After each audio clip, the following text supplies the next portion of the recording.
The U.S. military has signaled that it might cancel essential upgrades for more than 100 early model F-35 stealth fighters flown by the Air Force, rendering the radar-evading jets incompatible with many of the latest weapons. In that case, some 6% of the flying branch's planned 1,700-strong F-35 fleet would be unfit for combat, sticking U.S. taxpayers with a $20 billion tab for fighters that can't fight. Experts say the military never should have bought the planes the first place, as they rolled out of Lockheed Martin's Fort Worth factory before the F-35's design was complete and thoroughly tested, a deliberate strategy called concurrency that the military hoped would speed up the program's progress. The risk that the services would be stuck with less than capable aircraft is one that the Pentagon knowingly took when leaders decided to overlap the development and testing of the program with the production, wrote Dan Grazier, an analyst with the Project on Government Oversight in Washington, D.C. Skipping upgrades for 108 older, concurrency orphans, Grazier dubbed them, is reportedly one option under consideration as the Pentagon tries to find money for scores of newer F-35s. We're looking at solution spaces to give our warfighters options, Navy Vice ADM Matt Winter, head of the F-35 program, told Flight Global. The military asked Congress to fund 70 F-35s in 2018 for $10.3 billion. The F-35s in question mostly have the so-called Block 2B software, which the military calls the initial warfighting version of the jet's complex computer code. F-35s with Block 2B software can carry just 4 different kinds of bombs and missiles, far fewer than the F-35 was designed to carry when the fully combat-capable Block 3C software is installed. Jets with Block 3C code are also more maneuverable than Block 2B models are.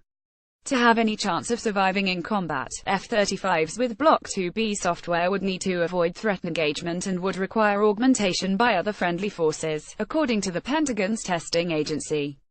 A spokesperson for the F-35 program did not respond to a request for comment.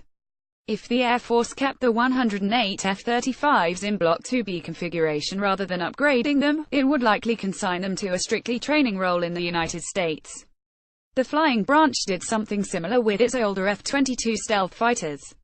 Instead of spending billions of dollars upgrading all 180 or so F-22s, the Air Force enhanced just 150 of the radar-evading jets, and assigned the remaining 30 to training squadrons.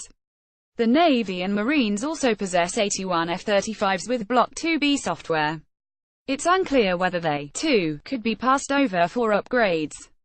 Military officials and outside experts have warned for years that early F-35s would need extensive rework, and would be all but useless without them. In a controversial move in the early 2000s, the Pentagon decided to buy hundreds of F-35s before Lockheed had finished developing the plane and its software. Critics said that this concurrency risked wasting billions of dollars on unproven weaponry.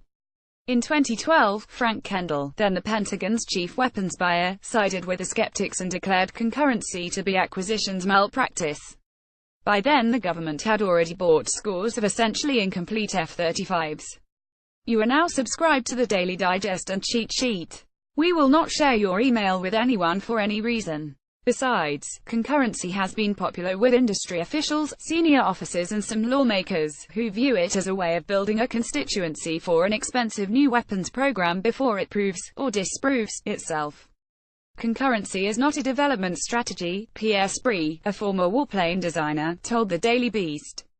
Instead, it is a political strategy intended to make megabuck programs impossible to cancel or shrink when they fail in test. As a political strategy, overlapping the design and production of the F-35 has worked. While the Air Force might wind up with more than 100 F-35 stealth fighters that can't fight, no one is seriously proposing to cancel the program.